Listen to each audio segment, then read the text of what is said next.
کل کا جو یہ میڈیا کا گند ہے اس کے متعلق کچھ اسٹیٹسٹک تھی، مگر وہ اتنی گندی ہے کہ اس کو نقل کرنے کوئی دل نہیں چاہتا. مجھے بہت تردد تھا کہ یہ بات بتانی نہیں چاہیے،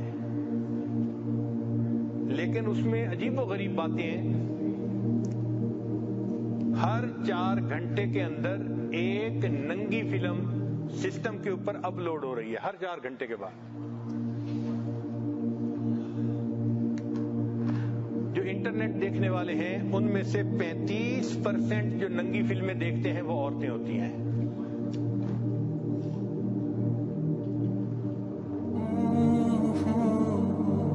ہر روز جو ای میل لکھی جاتی ہیں ان میں سے 2.5 بلین ای میل جو ہوتی ہیں وہ سیکس سے متعلق ہوتی ہیں. 2.5 بلین ڈیلی ای میل وہ سیکس سے متعلق ہوتی ہیں.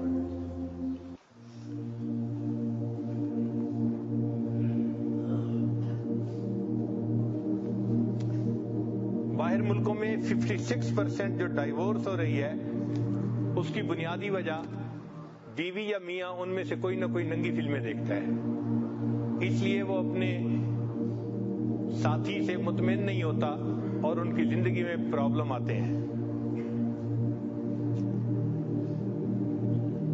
3 سٹیجز ہیں، یہ ذرا سمجھنے والی بات ہے کہ عام طور پہ ہر نوجوان سمجھتا ہے کہ یہ ننگی فلمیں بری چیز ہے، مگر اس کا عادی بنا دیا جاتا ہے، ایڈکشن اس کی ہو جاتی ہے. لوگ جیسے شراب کا نشہ ہوتا ہے، ننگی فلموں کا اسی طرح نشہ ہو جاتا ہے. اور اس کے 3 سٹیپس ہیں. پہلا سٹیپ ہے ڈی سینسٹائزیشن.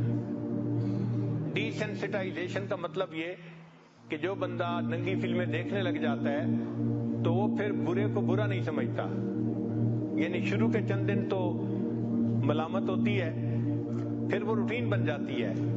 تو پہلے سٹیپ کو کہتے ہیں ڈی سینسٹائزیشن. پھر دوسرا سٹیپ آ جاتا ہے، اس کو کہتے ہیں ایکسیپٹنس، کہ بندہ اس برائی کو پھر تسلیم کر لیتا ہے. اور تیسرا سٹیج ہے ڈسٹورشن. ڈسٹورشن کا معنی کہ بندہ اس گناہ کو زندگی کا حصہ ہی سمجھنا شروع کر، اس کے بغیر تو گزارا ہی نہیں. یہی طریقہ ہے. تو آج کل میڈیا کے ذریعے انسانوں کے دماغ کی سوچ کو ڈسٹارٹ کر دیا گیا ہے، جس وجہ سے زندگیوں کے اندر بہت پریشانیاں ہیں. شریعت نے شروع سے ہی ان تمام گندی چیزوں سے بچنے کی جو ہے ہمیں تلقین فرمائی. لہذا جو لوگ اللہ تعالیٰ کے راستے پہ چلنا چاہتے ہیں ان کو چاہیے کہ وہ انٹرنیٹ کو تو اپنا دشمن سمجھیں. ٹھیک ہے، کاروباری استعمال کی وجہ سے ہم یہ نہیں کہہ دیتے کہ جی ہر بندے کے لیے حرام ہے. ٹھیک ہے، جو کاروبار کے لیے استعمال کرتے ہیں تو جائز کام کے لیے جائز ہے، ناجائز کام کے لیے ناجائز ہے. مگر اکثر و بیشتر اس کا ناجائز استعمال ہی ہو رہا ہوتا ہے. اس سے بچنے کی کوشش کریں. اور فیس بک کے بارے میں تو جواز کا فتویٰ ہی نہیں ہو سکتا، چونکہ کسی نے مجھے یہ بتایا جو اس لائن کے لوگ ہیں کہ فیس بک پہ جو بندہ جاتا ہے پورے 5 منٹ کے اندر کوئی نہ کوئی غیر محرم لڑکی اس کے سکرین پہ آ جاتی ہے.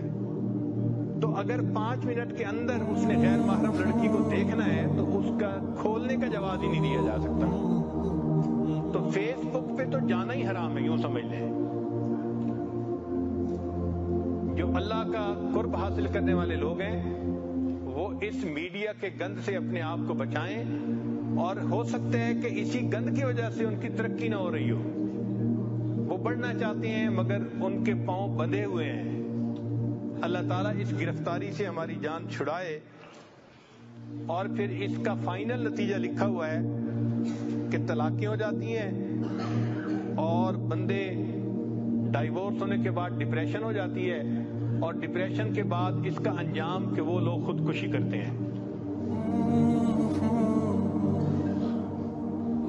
جن لوگوں کو ایسی فلمیں یا ایسی چیزیں دیکھنے کی عادت ہو ان کے لیے بھی چند نصیحتیں ہیں، وہ ذرا سن لیجئے. یہ کام کی باتیں ہیں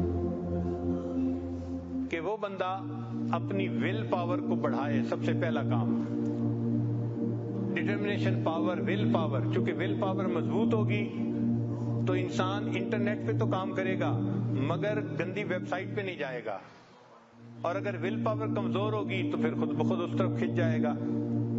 تو ول پاور کو مضبوط کریں ذکر کی کثرت کے ذریعے سے، اور جن لوگوں کو اللہ نے مضبوط قوت ارادی دی ہے ان اللہ والوں کی صحبت میں بیٹھنے سے اپنی قوت ارادی کو مضبوط کریں۔